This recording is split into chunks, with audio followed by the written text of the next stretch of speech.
దక్షిణామూర్తి స్వరూపం.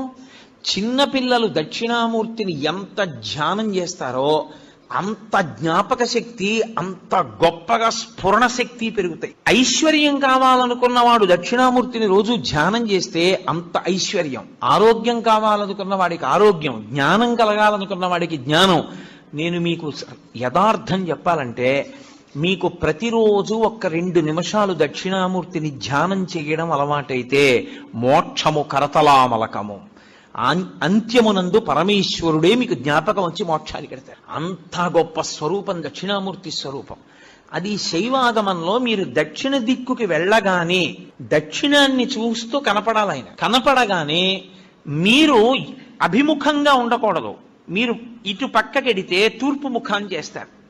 తూర్పు ముఖం చేసి మీరు ఆయన పాదాల వంక చూసి నమస్కారం చెయ్యాలి. కొన్ని కోట్ల జన్మలు తపస్సు చేస్తే వచ్చేటటువంటి జ్ఞానం ఆ శ్లోకాలు రోజు చదువుకోవడం వల్ల వస్తుంది. నే చెప్పట్లేదు, శంకరుడు చెప్పేశారు ఆఖరి శ్లోకంలో, సర్వాత్మత్వమితి స్ఫుటీకృతమిదం యస్మాదముష్మిన్ స్తవే తేనాశ్వశ్రవణాత్ తదర్థమననాత్ ధ్యానాచ్చ సంకీర్తనాత్.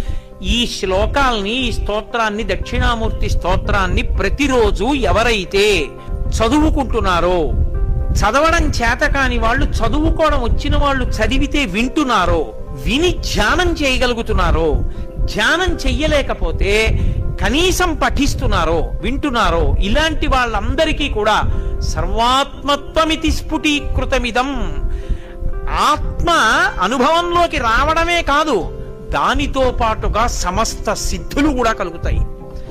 ఈ ఒక్క స్తోత్రం అంత శక్తివంతమైనదని దక్షిణ